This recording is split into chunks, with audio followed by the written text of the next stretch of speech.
I'm Megan Fitzpatrick. Hi, my name is Channing. My name is Allie Fields. I'm Michelle Hesterberg. So I went to Brown University and I studied environmental studies. I actually grew up in New Jersey. I wanted to come back and fight to protect the special places that I grew up loving. I grew up in Minneapolis, and growing up, my mom was really involved with local politics and involved in our community, and it was pretty normal for me to go phone bank with her on a Sunday afternoon, that type of thing. So I went to school at Carleton College in Northfield, Minnesota. And while I was there, I wasn't really satisfied just sitting in class and learning about the problems happening in the world. I wanted to actually do something about them. I grew up in a small town along the Mississippi River in Illinois. We knew that the river was really polluted with all sorts of toxic pollution from the industrial farms upstream. But the worst part was that it just felt like it was a fact of life, that this beautiful river that our town was built around was just really polluted. So I came east for school. I went to Yale and studied political science, and it was there that I started to feel like we could actually do something. I went to college at Amherst College in Western Massachusetts, where I studied economics with a particular focus on environmental policy. We basically know the policies that we need to put in place to clean up our air and our water, to stop the worst effects of global warming, and to protect the places that we love. These policies just aren't happening. The Environment America Fellowship Program is a crash course in the nuts and bolts of environmental organizing and activism. As a fellow, you get the chance to participate in all the things that go into planning and running an environmental campaign. One of the tactics that I'm always using in my job is working with the media. We work to get opinion pieces or letters to the editor published in local papers, or to get quoted on the evening news or on the radio about the work that we're doing. So in my first year of the fellowship, we were working to stop a really bad bill that was going through the legislature. We called it the Dirty Water Bill. It would double the amount of pollution that goes to our shore in our waterways across the state. Unfortunately, our legislature didn't vote the right way, and so the bill got passed, which was a huge blow for New Jersey's waterways. And so what I did was I wanted to make sure that the legislators knew that we were paying attention and that their constituents knew how their legislators voted. I worked to get 12 letters to the editor published in papers all across the state. They called out the legislators that voted the wrong way and praised those that, stuck their neck out and didn't side with developers and instead, voted the right way. The day after, I got a call from one of the legislators who wanted to sit down and meet with me, and he didn't sound very happy. And it turns out he wanted to meet with me because he didn't like the fact that I called him out for his dirty water vote.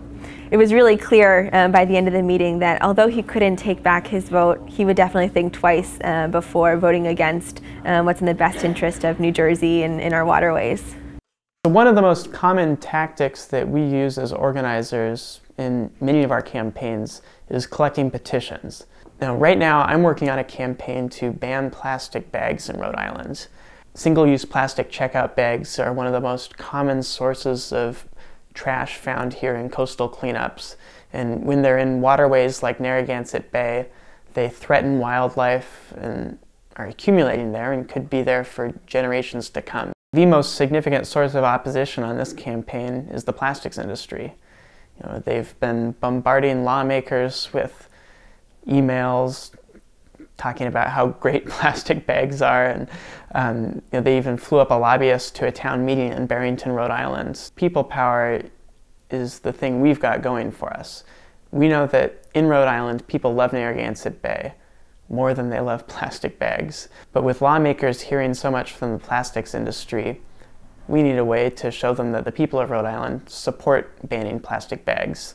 We started our petitioning effort in the first summer of my fellowship. In the months following our citizen outreach effort in that summer, a plastic bag ban ordinance started picking up momentum in the town of Barrington, and we were able to use the petitions that we gathered there to show lawmakers in Barrington that, the people of the town were on board with this and that they supported a plastic bag ban there. And the ordinance ended up passing. So we hope to be able to replicate that effort in towns around the state. So when I started with Environment Minnesota, I began representing Environment Minnesota in our Clean Air Coalition.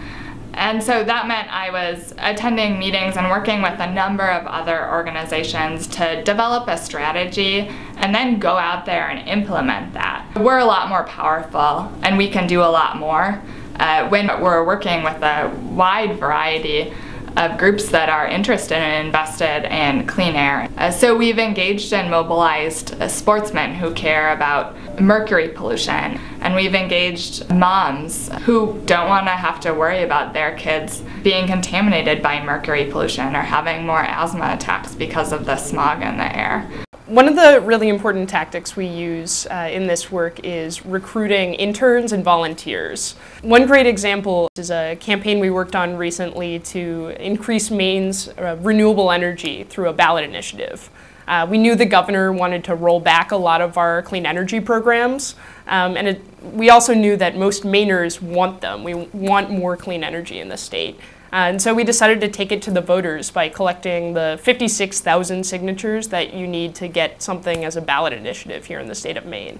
Obviously, that's a lot of signatures for Environment Maine to do on our own, and so it became really important to recruit interns and volunteers who were going to help us get those signatures. We ended up getting about 40 people to come work in the polls here in Cumberland County, and on that day alone, we collected 12,000 signatures for the Clean Energy Ballot Initiative. So it was something that we definitely couldn't have done without all of those activists and volunteers. The really cool part of it was that then by getting those people involved and helping them understand what a big difference they made in the process, those people are still involved in work we do today. They're still some of our most devoted activists. Another huge tactic that we use is canvassing, or getting out there and talking to people face to face about the issues we're working on and getting them involved. Last year, I was working in New Brunswick, New Jersey, running Environment New Jersey's Citizen Outreach Office. Over the course of the summer, we knocked on 100,000 doors across the state, raised close to $500,000, and signed up thousands of members for Environment New Jersey. One of the great things about the Environment America Fellowship is that it does prepare you to stay on and take on more responsibility within the Environment America Federation. I'm a year and a half into the fellowship program, and my plan for next year is to stay on with Environment Rhode Island as an advocate. Over the course of my fellowship, I've been able to make a big difference and learn a lot, and now is going to be my chance to really build on the skills that I've learned and the relationships that I've built to be able to make even more of an impact, because none of these problems are going to be solved tomorrow or the next day or the next year. We have to be in it for the long haul. And I can't imagine a different opportunity that would have allowed me to make such a real difference on our environment right away out of college.